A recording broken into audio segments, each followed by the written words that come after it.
कानून निर्माणमा जनताको सहभागिता, कार्यान्वयनमा खोज्दै जवाफदेहिता। नमस्कार, कार्यक्रम हेलो सांसदमा तपाईलाई स्वागत छ। म सुशीला श्रेष्ठ अनि म सन्तोष गन्धर्व। जनतालाई संसद र सांसदसँग जोड्दै कानून निर्माणमा अर्थपूर्ण सहभागिता अनि कार्यान्वयनको समीक्षाका लागि UNDP संसद सहयोग परियोजना संघको सहकार्यमा सामुदायिक रेडियो प्रसारक संघ अकोराब नेपालद्वारा सञ्चालित सामुदायिक सूचना नेटवर्क CIN ले हेलो सांसद उत्पादन तथा प्रसारण गर्दै आएको छ।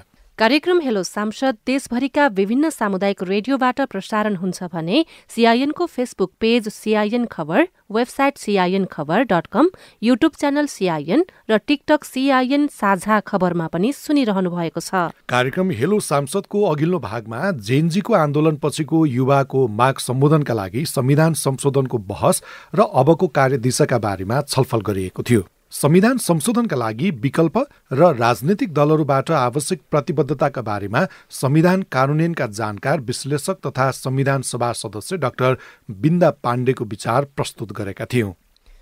तत्काल संविधान संशोधनका लागि प्रतिनिधि सभा छैन। यस्तोमा जेनजीले उठाएका माग सम्बोधनका लागि प्रतिनिधि सभाको चुनावपछि कुन कुन बुदा र विषयमा संविधान संशोधन गर्ने भन्ने बारेमा दलहरूले प्रतिबद्धता जनाउन सकेमा निर्वाचनको माहौल बन्न सक्ने एक थरीको विचार थियो। संविधान संशोधनको बेलामा निर्वाचनमा युवा सहभागिता बढाउन उमेरको मापदण्ड, युवा सहभागिता र समावेशीकरणको बारेमा जेनजी समूहबीच सहमति तथा साझा धारणा बन्नुपर्ने बारेमा कुराकानी पनि अघिल्लो भागमा सुनाएका थियौं। अब आजको विषय। भदौ 23 र 24 गते जेनजी अर्थात् 28 वर्ष मुनिका युवाको आन्दोलनपछि नेपालमा युवाको सहभागिताको सवाल फेरि धेरै सुनिन थालेको छ। आन्दोलनमा 75 भन्दा धेरैको मृत्यु भएपछि सरकारदेखि सदनसम्मै युवाको सहभागिताको कुरा उठेको छ। यसलाई सरकारवाला निकायका नेतृत्वले स्वीकार गरेर कार्यान्वयनको अभ्यास पनि गरेका छन्। विभिन्न राजनैतिक दलका महाधिवेशन आह्वान गरिएको छ भने नेतृत्वमा भएका नेताहरूले नयाँ व्यक्ति र युवालाई अवसर दिने बताइरहेका छन्। बदलिदो घटनाक्रमपछि नेपालमा युवाको सवाल के छन् र सम्बोधनका लागि के कस्ता कदम चालिनुपर्छ, साथी सजना तिमल सिन्हाको रिपोर्ट सुरुमा सुनौ। राजनीतिदेखि नेतृत्व र नीति निर्माणमा पनि युवाको चासो बढिरहेको बताउनुहुन्छ ललितपुरका अमित राज श्रेष्ठ। परिवर्तन गर्नका लागि परिवर्तनलाई संस्थागत गर्न र त्यो परिवर्तनको जगमा देशलाई माथि पुर्याउनको लागि युवाहरूको संलग्नता आवश्यक छ। विशेषतः हिजो अस्तिका दिनमा औपचारिकतामा सीमित युवाको सहभागिताको बहस अब व्यावहारिकतामा खोज्ने क्रम पनि बढेको छ।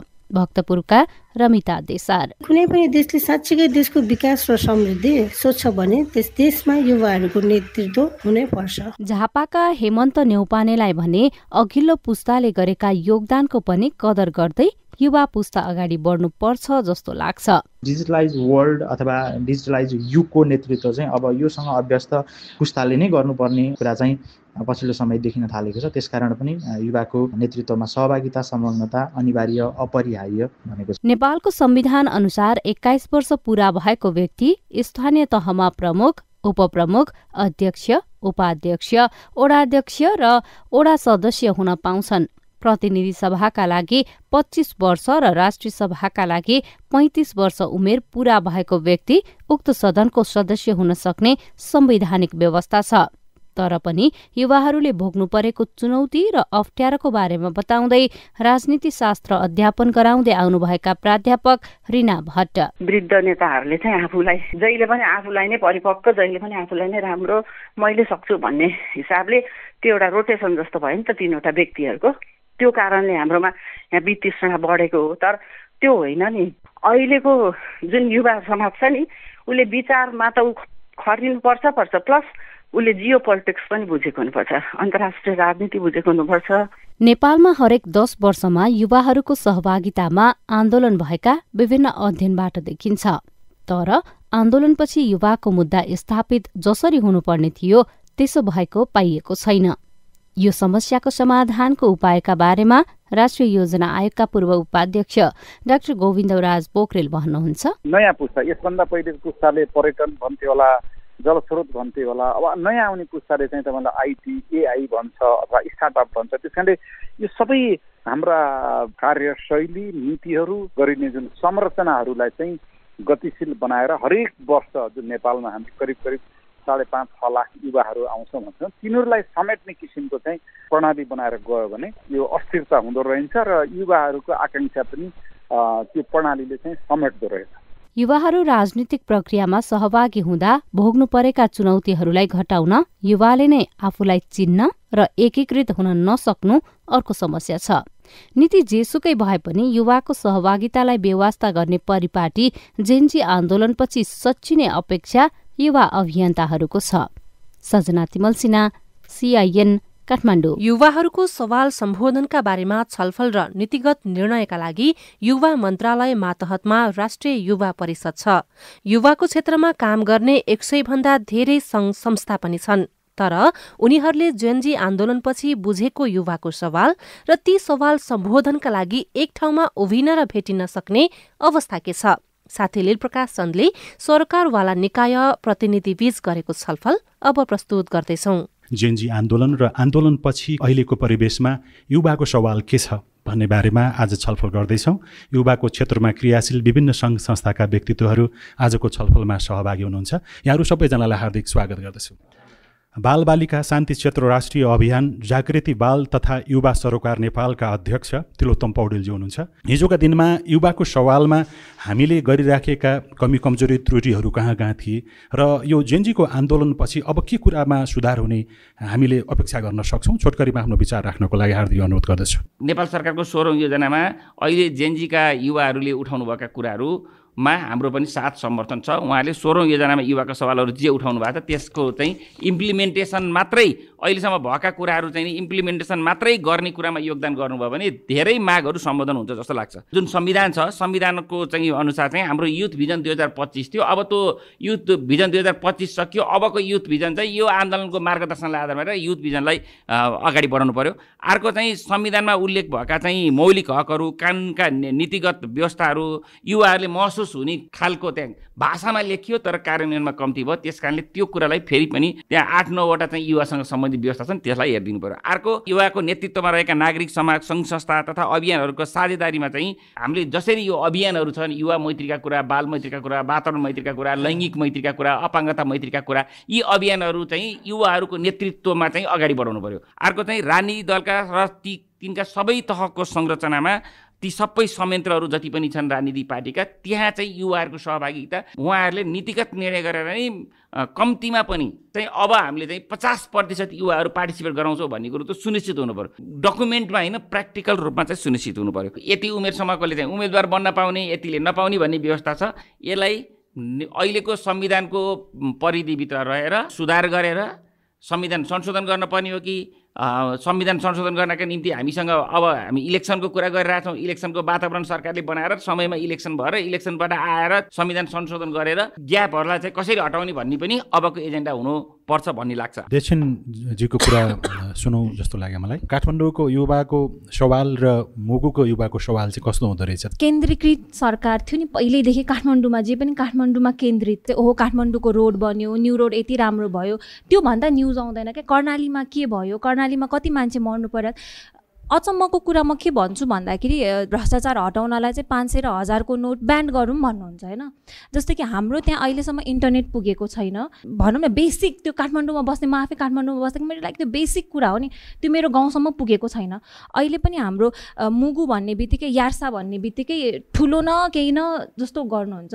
यार्सा गुम्बाबाट वर्षेनी लाखौँ करोडौँ रुपियाँ कर उठिरहेको हुन्छ, तर त्यो क्षेत्रको लागि युज हुन्छ हुँदैन। काठमाडौँमा जे पनि छ, जुन भन्नुभयो युथ काउन्सिलदेखि लिएर युथको लागि युथ काउन्सिल छ, पढ्नको लागि युनिभर्सिटी छ। विदेशमा गएर पढ्छौँ, हाम्रो विदेशसँग कम्पिटिसन गर्न सक्ने युनिभर्सिटीहरू छ। त्यो चिज मुगुको मान्छेलाई भनेको त सपना जस्तै हो क्या। त्यो भनेको हस्पिटलदेखि त्यो बेसिक कुरामा हामी जुझिराख्नु परेछ क्या। डिसेन्ट्रलाइज हुनु पर्यो। त्यो सेन्ट्रलाइज जुन हरेक चिजमा शिक्षादेखि लिएर स्वास्थ्यदेखि लिएर गभर्मेन्टदेखि लिएर जुन सेन्ट्रलाइज छ त्यो चाहिँ डिसेन्ट्रलाइजतिर जानु पर्यो। नजिकै त्यहाँ भावनाजी हुनुहुन्छ। भावनाजी, तपाईँले अपाङ्गता भएका व्यक्ति र समुदायको प्रतिनिधित्व गर्दै आजको छलफलमा सहभागी हुँदै गर्दाखेरि आन्दोलन भयो, आन्दोलनपछि अब साँच्चीकै राम्रो हुन्छ भनेर हामी सबैको अपेक्षा छ। अपाङ्गता भएका क्षेत्रका व्यक्तिहरूले, युवाहरूले भनौँ, के खालको यो कुरा अझै सम्बोधन हुन बाँकी छ र त्यसमा अपाङ्गता भएका व्यक्ति युवा छुट्नु हुँदैन भन्ने तपाईँलाई के लाग्छ? छोटकरीमा राखिदिन अनुरोध गर्दछु। युवा भन्दै गर्दाखेरि युवाभित्र पनि अपाङ्गता भएका महिला हुन सक्छन्। त्यसमा पनि अपाङ्गताको पनि विभिन्न प्रकारहरू छन्। कोही दृष्टिविहीन हुनुहुन्छन् भने कोही बहिरा व्यक्तिहरू हुनुहुन्छन्। उहाँहरूको आवश्यकता र उहाँहरूको अवसरको कमीकै कारणले चाहिँ नि हामी समावेशी को कुरा गर्छौँ, तर समावेशिता चाहिँ नि हुन सकेको छैन। अब ग्रामीण भेगमा रहेका अपाङ्गता भएका व्यक्तिहरूका व्यथाहरू, कथाहरू, समस्याहरू सुन्दाखेरि हामीलाई उहाँहरूलाई चाहिँ नि बिचराको पात्र मात्रै देखाइएको हुन्छ। उहाँहरूलाई कहिले चाहिँ हामी सम्मान अवसर दिने त भनेर हाम्रो अझैसम्म त्यो लिडरसिपको कुरा जुन हामी कल्पना गर्छौँ नि त्यो हामी उहाँहरूलाई दिन सकेका छैनौँ। उहाँहरूलाई चाहिँ नि कहिले पोलिटिक्सको बारेमा, शिक्षाको कुरादेखि लिएर, रोजगारीको कुरादेखि लिएर उहाँहरू आफ्नो डेली एक्टिभिटिज नै गर्नु सक्नुहुन्न होइन। उहाँहरूलाई कसरी एउटा इन्करेज गरेर उहाँहरूलाई आफ्नो लिडरसिपमा तयार गर्ने कुरा चाहिँ नि हामीले अलिकति कल्पना गऱ्यौँ भने चाहिँ हाम्रो देशमा पनि होइन विकासको कुरा गर्दाखेरि उहाँहरूलाई अँगालेर उहाँहरूलाई पनि मिनिङफुल पार्टिसिपेसनको कुरा गर्छौँ, अर्थपूर्ण सहभागिता। सबै समुदायका अपाङ्गता भएका व्यक्तिहरूलाई पनि उहाँहरूको कुराहरू राख्न दियौँ भने प्रोग्रेस हुन्छ कि भन्ने जस्तो लाग्छ। नीलहिरा समाजका कार्यक्रम संयोजक सिमरन शेरचन्दजी हुनुहुन्छ। जेन्जी आन्दोलनपछि अब यौनिक अल्पसङ्ख्यकको विषय अथवा यौनिक अल्पसङ्ख्यक युवाहरूको कुरा कसरी सम्बोधन गरिनुपर्छ, के सवालहरू अगाडि बढाइनुपर्छ? उमेर समूहलाई मात्र होइन, त्यो उमेर समूहभित्रका पनि विविध पहिचान बोकेका व्यक्ति समूहहरू छ, त्यसको कुराहरू पनि उठान गर्नुपर्छ। जुन जेन्जी आन्दोलनले अहिले भइरहेको संरचनागत व्यथितिको असमानता, ट्रान्सपेरेन्सी, इमान्दारिताको विषयमा सवालमा अवसर चुनौतीको विषयमा आवाज उठाएर जुन पुरानो पुस्ताको सोचलाई बदल्न जुन कदम चाल्नुभयो, हाम्रो पनि लडाइँ भनेको नै त्यो हामीमाथि भएको पुरानो पुस्ताका सोच, विचारधारा जुन छ त्यसलाई तोड्नु नै हाम्रो पनि मुख्य एजेन्डा थियो। त्यो नै हाम्रो जेन्जीको आन्दोलनको र हाम्रो आन्दोलनको क्रान्तिको जोड हुनसक्छ होइन। अझै पनि क्वेयर समुदायलाई चाहिँ जुन प्राथमिकताका साथ राखिनुपर्ने हो अथवा समावेश गराउनु पनि त्यो भइरहेको छैन, टोकनिजमको हिसाबमा भइरहेको छ, जुन चाहिँ हुनु हुँदैन भन्ने चाहिँ मेरो विचार छ होइन। त्यस कारण चाहिँ अब यहाँ कसको मुद्दा बढी भन्दा पनि अब कसरी सहकार्य गरेर आवाजलाई चाहिँ बुलन्द गर्न सकिन्छ, सहकार्य र समन्वय कसरी बढाएर चाहिँ समावेशी समतामूलक समाज बनाउन सकिन्छ भन्ने नै अहिलेको ठुलो कुरा हुनसक्छ। यसमा नै गृह कार्य गर्नुपर्छ जस्तो मलाई लाग्छ, तर जति हुनुपर्ने हो भइरहेको अवस्था छैन। युवा गैर सरकारी संस्था महासङ्घ नेपालका महासचिव रविन्द्र लामिछाने हुनुहुन्छ। यो जेन्जीको आन्दोलनले तपाईँ युवा सङ्घ संस्थाहरूलाई, सङ्गठनहरूलाई केही सन्देश दियो कि अब हामी पनि एउटा नयाँ ढङ्गबाट युवा सहभागिताको लागि, सशक्तिकरणको लागि आवाज उठाउनुपर्छ भन्ने बारेमा? युवाहरूलाई युनाइट गर्नुपर्छ, एकीकृत गरेर अगाडि बढ्नुपर्छ भन्ने नै युवा गैर सरकारी संस्था महासङ्घ नेपालको खास मुख्य उद्देश्य नै हो।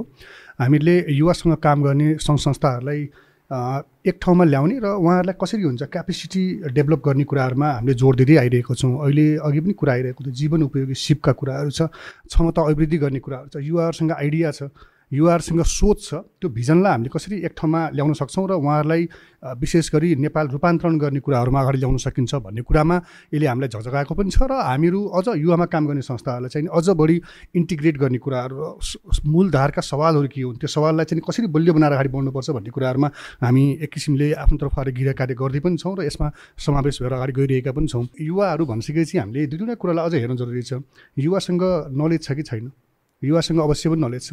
त्यो नलेज भएको कारणले गर्दा युवाहरूले धेरै किसिमका आइडियाहरू डेभलप गरिरहेको छ, इनोभेटिभ आइडियाहरू ल्याइरहेको छ, त्यसलाई बेची पनि रहेको छ इन्टरनेसनल मार्केटहरूमा। नेपालमा पनि धेरै व्यक्तिहरूले स्टार्टअपहरू डेभलप गरिरहेको छ, आफै स्वरोजगार बन्ने कुराहरूमा अगाडि बढिरहेको छ। भने एक किसिमले हेर्दा युवाहरूसँग नलेज छ कि छैन भन्ने कुरामा अवश्य पनि युवासँग ज्ञान छ, सिप छ, नलेजको कुराहरू छ।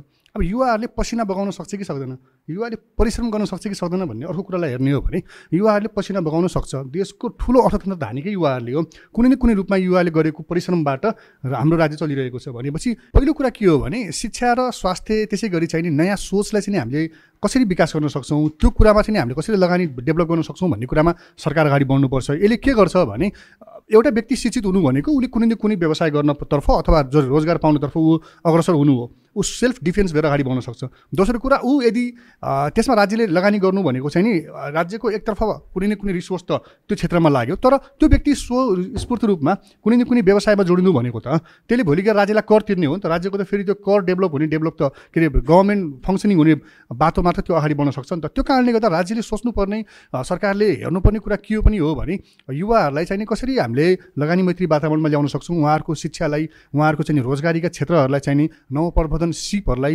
विज्ञान प्रविधिमा लगानी गर्ने कुराहरूलाई चाहिँ हामीले ध्यान दिनुपर्छ भन्ने कुरा हामीले खास जोड दिन सक्छौँ। र यसको साथसाथै डिजिटल साक्षरताका कुराहरू छन्, डिजिटल पहुँचको कुराहरू छ।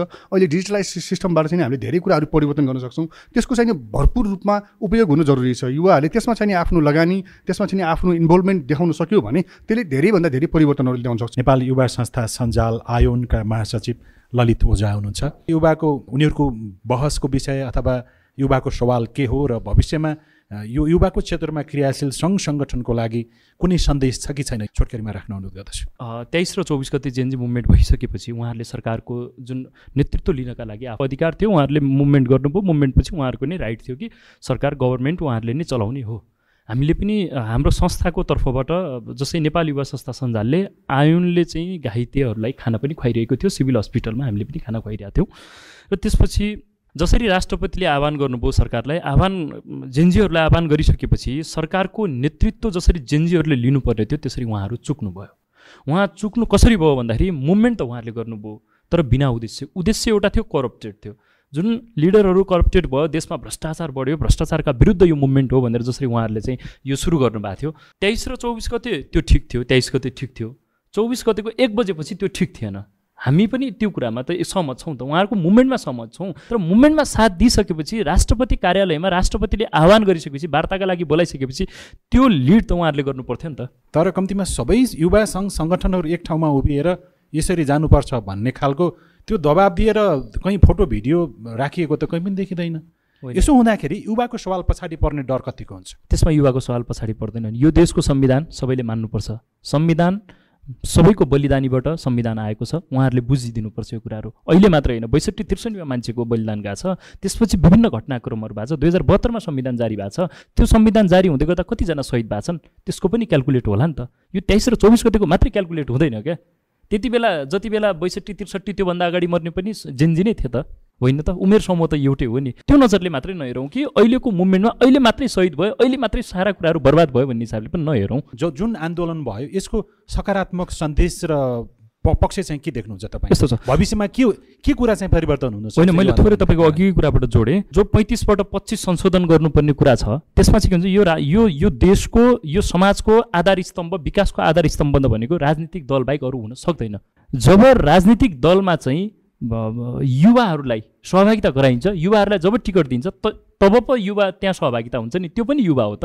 अनि राजनीति गर्ने बित्तिकै युवा होइन, स्वतन्त्र मात्रै युवा हो भन्ने जुन भाष्य अहिले तयार हुँदैछ त्यो पनि गलत हो नि त। अबको सन्देश जसरी जेनजी आन्दोलनपछि प्रत्येक जति पनि भ्रष्टाचारहरू चाहिँ बाहिर आए, जति पनि भ्रष्टाचारीहरूका चाहिँ नामहरू बाहिर निकाल्दै एक्सपोज गरिदिन्छ, यो एकदम राम्रो पक्ष हो। एकजना मान्छेको नाम निकाल्ने बित्तिकै अर्को चोर डराउँछ, सचेत हुन्छ।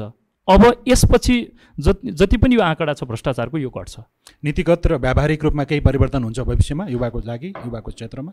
यस्तो छ, नीतिगत रूपमा त हामी कहिले पनि चुकेनौँ। नीतिगत रूपमा ठिक छ क्या, धेरै राम्रो लेखियो। नीतिगत रूपमा ठिक छ, तर यो व्यावहारिक रूपमा मात्रै गाह्रो हो। यो चिजहरू चाहिँ व्यावहारिक रूपमा चाहिँ लागू गर्न निकै गाह्रो, किनभने राज्यलाई 3 तहमा बाँडिसकेपछि, विभाजन गरिसकेपछि, सङ्घ, स्थानीय र प्रदेशमा विभाजन गरिसकेपछि चाहिँ हाम्रो जति पनि नीतिगत रूपमा तल अहिले पोलिसी मेकिङका कुराहरू स्थानीय तहमा भएका छन् नभएका होइनन्, तर चाहिँ पोलिसी मेकिङमा चाहिँ को मान्छे सहभागिता छ, त्यहाँ रियल युवा सहभागिता छ कि छैन, त्यहाँ आफ्नो आफन्तलाई सहभागिता गरिआएको छ कि पहुँचवालालाई सहभागिता गराइएको छ कि, हो यो चिजमा डिस्क्रिमिनेसन छ त्यहाँ। अब चाहिँ हट्छ यो मुभमेन्टले एउटा दिएको चिज जुन झकझकाउने भन्नुभयो नि पछिको कुराहरूलाई, अब चाहिँ केही हदसम्म कम हुन्छ, घट्छ चाहिँ म भन्न सक्दैन अहिले चाहिँ। नमस्ते, मेरो नाम चाहिँ आयुषा कणेल, मेरो घर चाहिँ रूपन्देही तिलोतमा। म चाहिँ कानुन उसले विश्लेष गर्दाखेरि चाहिँ, अनि म चाहिँ राष्ट्रिय युवा परिषदको परिषद सदस्य। अहिले जो आन्दोलनमा उत्रेको कतिपय साथीहरूलाई चाहिँ राष्ट्रिय युवा परिषद भनेको सरकारी निकाय हो भन्ने पनि ज्ञान रहेनछ क्या।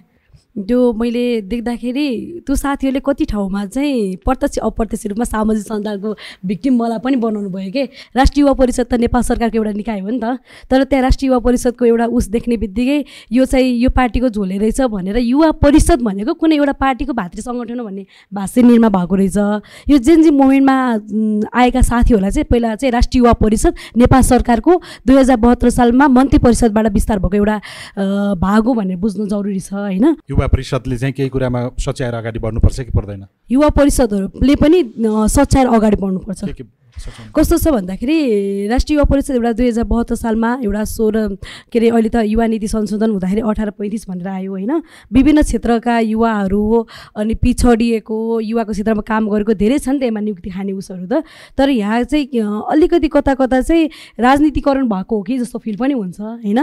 अनि त्यसले चाहिँ अनि अर्को कुरा चाहिँ राष्ट्रिय युवा परिषद भन्दिने तर बजेटको कुराहरूमा पनि हामी युथ भिजन 2025 को कुरा गर्दै गर्दा हामी 2025 को अन्त्यमा छौँ। अब हामी 2035 युथ भिजन बनाउनु छ, तर हामी 2025 को मिसन कति पुरा गर्न सक्यौँ कि जबकि हाम्रो यो अहिलेको मन्त्रीज्यूभन्दा 2 स्टेप अगाडिको मन्त्रीज्यूबाटै हाम्रो सशर्त अनुदानको बजेटहरू काटिँदै थियो भने हामी युथ भिजन 2025 त हामी सफल गर्न सकेनौँ नि त। सशर्त अनुदानकै बजेट काटिदिइसकेपछि त्यही भएर राष्ट्रिय युवा परिषदलाई अगाडि बढाउनलाई त हामीलाई त्यतिको युवाको क्षेत्रमा काम गर्ने बजेट पनि त जरुरी छ नि। हामीसँग राष्ट्रिय युवा परिषदका बोर्ड सदस्य विनोद शाही, के कुरा चाहिँ सच्याउन आवश्यक छ भविष्यमा साँच्चीकै युवाकै लागि युवा परिषदले काम गर्न सक्छ? जेनजी आन्दोलनलाई चाहिँ ठिक थियो कि थिएन भन्ने प्रश्न उठाउँदै गर्दाखेरि नेपालका राजनीतिक दलहरू पनि ठिक छन् कि छैनन् भन्ने कुराको चाहिँ भन्ने अधिकार ती व्यक्तिहरूलाई छैन जो व्यक्तिहरू यस प्रक्रियामा सामेल छैनन्। दलीय व्यवस्थामा एउटा दल चाहिँ शुद्धिकरण हुन आवश्यक पक्क नै हो। निसन्देह रूपमा दल शुद्धिकरण हुनुपर्छ र युवालाई अर्थपूर्ण सहभागिता गराएर दलमा चाहिँ स्पेस दिने, युवालाई चाहिँ अर्थपूर्ण प्रतिनिधित्व गराउने, सहभागिता गराउने भन्ने सवालका विषयवस्तु अगाडि बढाउनुपर्छ भन्ने कुरा मलाई लाग्छ। नेपालमा सहभागिताको हिसाबले कुरा गर्ने हो भने सबैभन्दा महत्त्वपूर्ण सवाल भनेको युवाको सहभागिता हो। चाहे त्यो नीतिगत रूपमा सहभागिताको कुरा होला, चाहे त्यो सामाजिक रूपमा सहभागिताको कुरा होला, अथवा नेपालमा बस्दै गरेका युवाहरू अथवा विदेशमा बसिराख्नु भएको युवाहरूको कुरा, उहाँहरूले निर्वाचनमा मतदातामा चाहिँ मतदानको रूपमा चाहिँ सहभागिता गराउने सवाल को पक्षमा जुन सरकारले अगाडि बढाइराखेको पनि छ। स्वाभाविक रूपमा सरकारले एउटा चाहिँ पोलिसी बनाएर अगाडि बढ्नुपर्छ र सहभागितामा चाहिँ युवाको अधिकार मताधिकार चाहिँ वञ्चित गराउनु हुँदैन। गैर आवश्यक युवाहरूको कुरा होला अथवा अन्य युवाहरूको कुरा होला सामेल गराइनुपर्छ र यसरी किन सहभागिता जस्तो महत्त्वपूर्ण कुरा नेपालमा संस्थागत रूपमा चाहिँ अझ दृढ रूपमा अगाडि बढेर चाहिँ कार्यान्वयन तहसम्मै अगाडि बढ्नुपर्छ भन्ने कुरा मलाई लाग्छ। हस्, धेरै धन्यवाद छ। भावना माझी हुनुहुन्छ, यो उहाँ विभिन्न युवासँग सम्बन्धित सङ्घ संस्थाबाट प्रतिनिधित्व गर्नुहुन्छ। केही तपाईँको छ कि अपाङ्गता भएका युवाहरूको बारेमा उहाँहरूको लागि केही प्रश्न छ, केही लागेको छ भने तपाईँको विचार पनि हुनसक्छ, प्रश्न पनि हुनसक्छ। कति प्रतिशत होइन अपाङ्गता भएका व्यक्तिहरूलाई समेटिनु भएको छ होइन। अब अपाङ्गताभित्र पनि प्रकार युथ काउन्सिलहरूमा चाहिँ नि उहाँहरूलाई लिडरसिपमा कतिको राखिएको छ होइन, उहाँहरूको कुरा र आवाजको प्रतिनिधित्व चाहिँ नि कसले गरिरहेका छन् भन्ने चाहिँ नि मलाई अलिकति खुल्दुली छ कि, किनकि म आफै अपाङ्गता भएको व्यक्ति होइन। मलाई चाहिँ पोलिटिकल्लीदेखि लिएर यो सङ्घ संस्थाहरूको बारेमा अझै कुरा थाहा छैन होइन। इन्फर्मेसन चाहिँ नि हजुरले कसरी दिनुहुन्छ उहाँहरूलाई, उहाँहरूको पनि त अधिकार हो नि त, सूचनाको हक चाहिँ नि कसरी सुनिश्चित गर्नुहुन्छ? जस्तो कि कर्णालीको मान्छेलाई अथवा मुगुको मान्छेलाई चाहिँ तपाईँले कसरी समावेश गरिराख्नु भएको छ र त्यो सँगसँगै मैले अर्को चाहिँ के जुन हाम्रो यो आदिवासी जनजातिको कुरा हुन्छ त्यसलाई पनि कसरी सहभागी गराइराख्नु भएको छ? सिमरनजीको पनि केही छ तपाईँको युवा सहभागिता सङ्घ सङ्गठनको कुरा गर्दै गर्दाखेरि जति पनि हामी यहाँ बसेर छलफल गर्दैछौँ उहाँहरूको कुरा सुनिसकेपछि तपाईँको मनमा केही जिज्ञासा अथवा विचार छ कि? हामी युवा भनिराख्दाखेरि युवाभित्रको जुनसुकै युवा भए तापनि उसको उमेर समूहको अब अलिक उमेर समूहमा मात्रै हेरिन्छ, तर अझै पनि क्वेयर कम्युनिटीलाई चाहिँ टोकनिजमको रूपमै मात्रै हेरिरहेको छ नि त। युवा परिषदको मुख्य उद्देश्य भनेको युवाको आवाजलाई बुलन्द पार्ने हो नि त। तसर्थ चाहिँ यो क्वेयर कम्युनिटीको मुद्दाहरू अझै पनि पोलिटिकल एजेन्डा बनाउन सक्दाखेरि हामीले हरेक दिन चाहिँ विभिन्न किसिमको अघि हाम्रो साथीहरूले भने जस्तै हामीले पनि दैनिक रूपमा चाहिँ भोग्दै आइरहेको छौँ। त्यो कुरालाई चाहिँ उठान गर्नको लागि चाहिँ युवा परिषदको भूमिका के रहन्छ होइन। अब यो टोकनिजमलाई हटाएर साँच्चैकै पोलिटिकल एजेन्डा बनाउनको लागि यो मुद्दालाई चाहिँ पोलिटिकल एजेन्डा बनाउनको लागि चाहिँ आगामी योजना के रहेको छ? युवा गैर सरकारी संस्था महासङ्घ नेपाल जो युवाको क्षेत्रमा क्रियाशील सङ्घ संस्थाहरूको महासङ्घ हो, तपाईँहरूको अपाङ्गताको विषय अथवा पछाडि पारिएको वर्ग समुदाय अथवा यौनिक अल्पसङ्ख्यकको सहभागिताको विषयमा यसअगाडि छलफल भएको अथवा आज पनि प्रश्नहरू यहाँ उहाँहरूले गर्नुभयो, अब चाहिँ छलफलको विषय बन्न सक्छ? रविन्द्र लामिछानेजी। हजुर, यो छलफलको विषय अवश्य नै बन्छ र हामीले योभन्दा पहिला पनि त्यस्ता सवालहरूलाई चाहिँ नि सम्बोधन गर्ने हिसाबले सहभागितालाई बढी जोड गर्दै आएका पनि छौँ। हामीले महिलाको सहभागिता, त्यसै गरी लैङ्गिक अल्पसङ्ख्यक समुदायको सहभागिता कुराहरू, पुरुषको सहभागिता कुराहरू, त्यसै गरी अन्य अपाङ्गता भएका व्यक्तिका कुराहरू अहिले त्यस्तो अभ्यास छ कि छैन तपाईँको? छ। हामीले भूगोलको क्षेत्रलाई हामीले हेर्ने गर्छौँ है। अब यो लैङ्गिक आधारमा हेर्ने कुराहरू, त्यो सामाजिक समावेशीकरणको कुराहरूलाई कसरी हामीले ध्यान दिन सक्छौँ भन्ने कुराहरूलाई त जोड्दै अगाडि गइरहेको छौँ।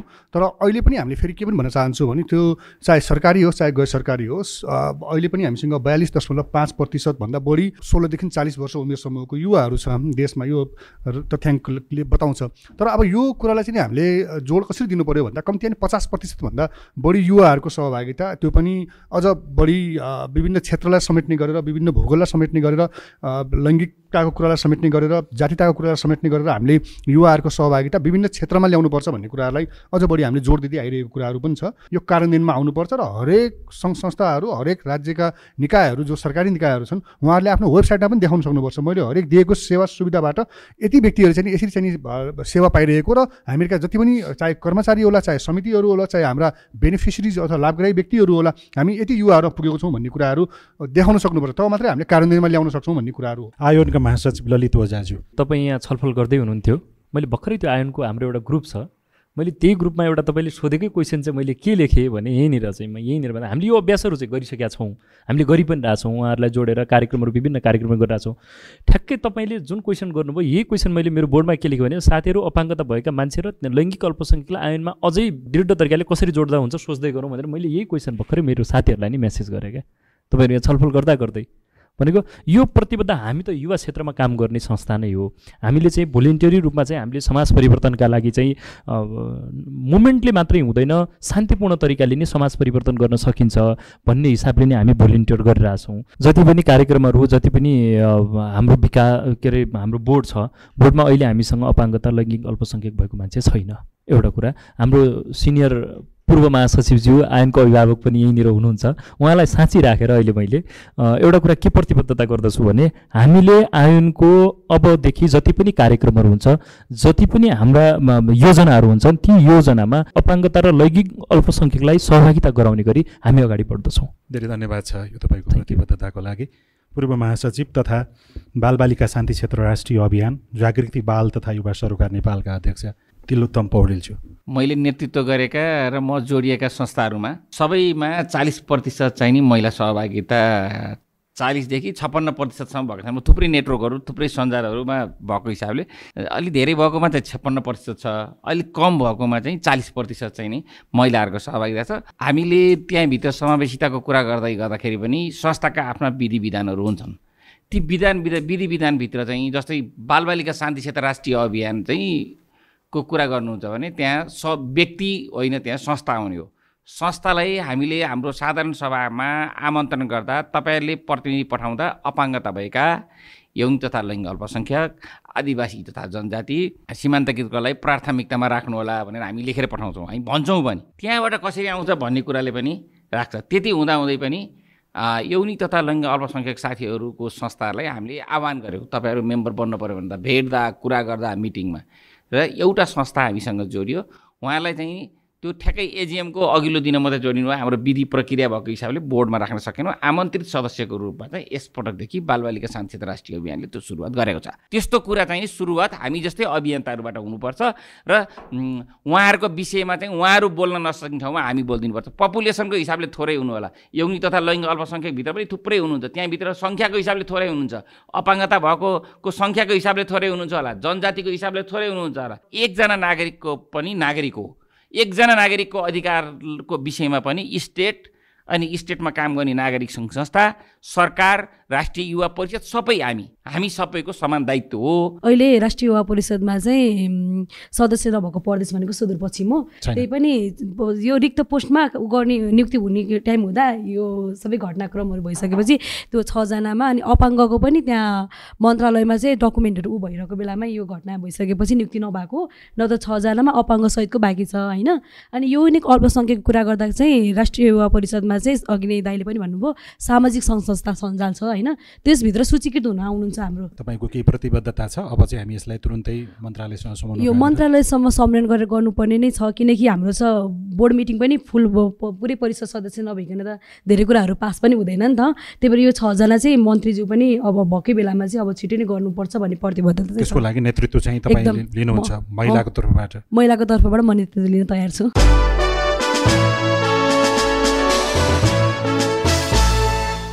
जेन्जी आन्दोलनपछि युवाको सवाल र सहभागिताको विषयमा गरिएको छलफल र नीतिगत निर्णय र कार्यान्वयनका लागि चालिनुपर्ने कदमका बारेमा छलफल सुन्दा सुन्दै कार्यक्रम हेलो सांसदको समय सकिने लागेको छ। कार्यक्रम सुनिसकेपछि तपाईको मनमा उठेका विचार वा प्रश्न भए हामीलाई पठाउनुहोला। हामी सम्बोधनको प्रयास गर्नेछौँ। हाम्रो इमेल sazakhbar@gmail.com मा इमेल पठाउन सक्नुहुनेछ। हाम्रो आइभीआर नम्बर 0152686646 मा जुनसुकै बेला फोन गरेर आफ्नो विचार वा प्रश्न रेकर्ड पनि गराउन सक्नुहुनेछ। कार्यक्रम हेलो सांसदको अर्को भागमा फेरि भेटौँला। तबसम्मका लागि हामी सबैलाई बिदा दिनुहोस्।